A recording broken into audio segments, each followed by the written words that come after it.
Hello everyone, welcome to our YouTube channel A1 special education. So guys, आज हम बात करेंगे यूनिट 2.5 जो है आपकी techniques of rapid braille reading and note taking skills. जो आपकी पुरानी यूनिट थी वो अपलोड की जा चुकी हैं, तो हम इसमें बात करेंगे 2.5 की। तो पहले हम इसका इंट्रोडक्शन लेंगे कि रैपिड ब्रेल रीडिंग होती क्या है।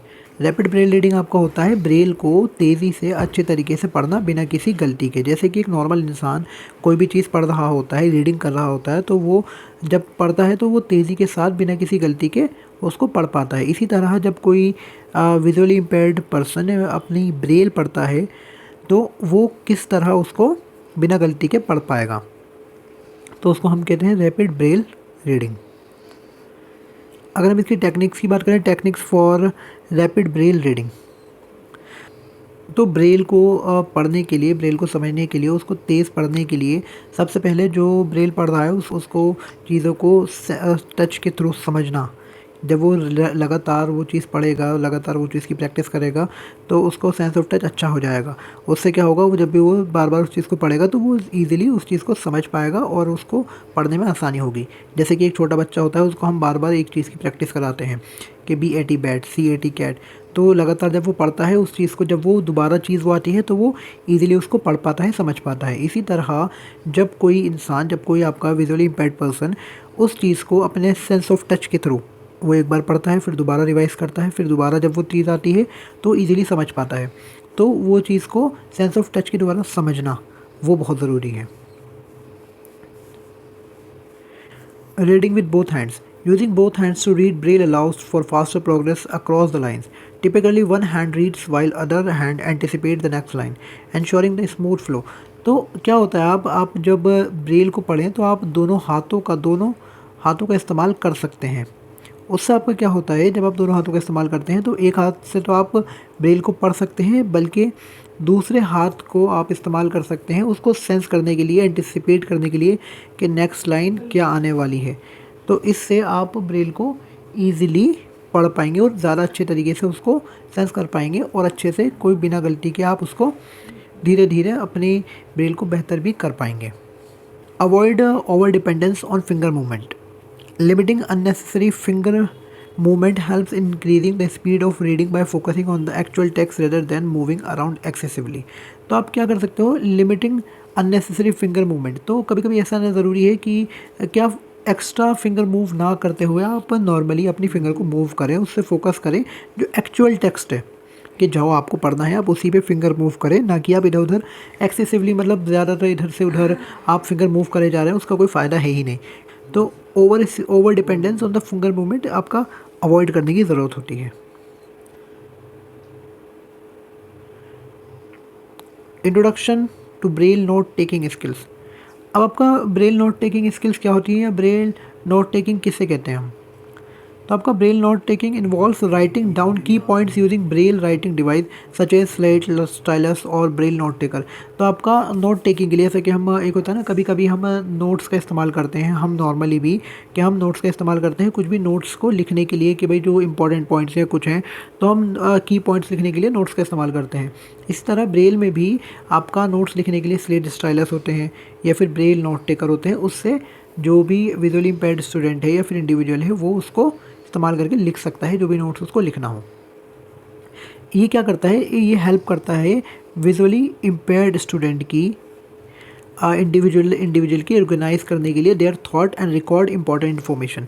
जो भी उनकी इंपॉर्टेंट इन्फॉर्मेशन होती है या फिर जो भी इंपॉर्टेंट पॉइंट्स होते हैं उनको वो रिकॉर्ड कर सकते हैं, उनको रख सकते हैं। Techniques for Braille note taking. तो ये टेक्निक्स इसकी क्या क्या होंगी, किस तरह से ब्रेल नोट टेकिंग की जा सकती है। यूजिंग स्लेट एंड स्टाइलस, जैसे कि अभी मैंने आपको बताया स्लेट और स्टाइलस का इस्तेमाल किया जा सकता है। ये आपका ट्रेडिशनल मेथड है कि ब्रेल को लिखने का तरीका, कि आप स्लेट और स्टाइलस का इस्तेमाल कर सकते हैं। Where each dot is manually created, तो आप मैनुअली डॉट्स क्रिएट कर सकते हो। This is slower than modern method but is affordable and commonly used. तो ये मेथड जो है आपका थोड़ा स्लोअर है, लेकिन आपका इफ़ेक्टिव है और अफोर्डेबल है, कॉमनली जो यूज़ किया जाता है, तो कोई भी इसका इस्तेमाल कर सकता है, काफ़ी अफोर्डेबल भी है। दूसरा आपका braille note takers. Electronic Braille note taker allows faster note taking with greater ease.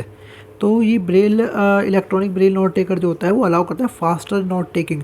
जैसा भी आपको बताया था कि अभी हमने बात करी थी स्लेट और स्टाइलस की, तो ये स्लोअर मेथड है, बट अगर हम बात करें ब्रेल नोट टेकर की तो ये आपका फास्टर मेथड है। इससे आप बहुत तेज़ी के साथ कोई भी नोट लिख सकते हो। इलेक्ट्रॉनिक ब्रेल नोट टेकर होता है, इससे आप बहुत तेज़ी के साथ अपना नोट लिख सकते हो ग्रेटर ईज के साथ। They function like digital note pad, ये आपका डिजिटल नोट पैड की तरह काम करते हैं। That convert typed information into Braille, जो आपका टाइप्ड इन्फॉर्मेशन को ब्रेल में कन्वर्ट कर देते हैं। एक होता है abbreviation and short forms in Braille. Just like a regular note taking, using abbreviation in braille helps in writing faster. Commonly used word can be written using contraction. तो जैसे कि हम होता है ना कि हम रेगुलरली अगर नोट टेकिंग करते हैं तो हम एब्रीविएशन का मतलब शॉर्ट फॉर्म का भी इस्तेमाल करते हैं। शॉर्ट फॉर्म से क्या होता है, हम जल्दी जल्दी बहुत सारी बातों को कम जगह पे और लिख सकते हैं और उसको जल्दी भी लिखा जा सकता है। जैसे कि अगर आप बात करो, आप देखो कि हम नॉर्मली जैसे कि हम आजकल व्हाट्सएप पे, इंस्टाग्राम पे अगर हम मैसेज भी टाइप करें तो हम उसमें शॉर्ट फॉर्म का इस्तेमाल करते हैं। तो शॉर्ट फॉर्म से आप लॉन्ग मैसेज को आप कम जगह पे और जल्दी टाइप कर सकते हो। इसी तरह हम ब्रेल में भी जल्दी लिखने के लिए एब्रीविएशन का इस्तेमाल करते हैं, जो आपकी शॉर्ट फॉर्म्स होती हैं, ताकि उसको जल्दी लिखा जा सके और पढ़ने में भी आसानी हो। तो ये कॉमनली यूज़ वर्ड होते हैं, तो ये कॉमनली यूज वर्ड्स होते हैं जो कि लिखा जा सकते हैं कॉन्ट्रैक्शन में। Benefits of rapid braille reading and note taking. तो इसका फ़ायदा क्या है? इसका फ़ायदा ये है ब्रेल रीडिंग का, आपका save time and reading long text. तो आपके लंबे लंबे जो टेक्स्ट होते हैं तो उससे आपका टाइम बच सकता है। तो आप जब नोट्स लिखो, जैसे कि आपको बताया कि आप शॉर्ट फॉर्म में करके लंबे लंबे टेक्स्ट लिख सकते हो, तो आपका क्या करता है, ये आपका टाइम सेव करता है। Improve focus and comprehension in of Braille text. तो इस ब्रेल टेक्स्ट से आपका फोकस भी काफ़ी इंप्रूव होता है। Braille note taking. तो braille note taking organize information for better understanding and revision.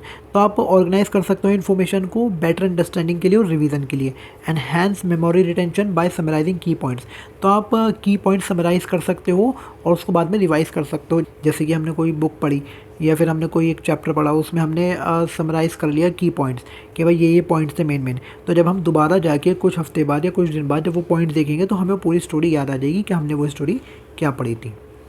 तो गाइस यहाँ पर हमारी यूनिट 2.5 ख़त्म होती है। सो आई होप आपको ये जो समझाया गया आपको समझ आया होगा। So for more videos do like, comment and share with your friends. Thank you so much for watching. मिलते हैं आपसे अगली वीडियो में।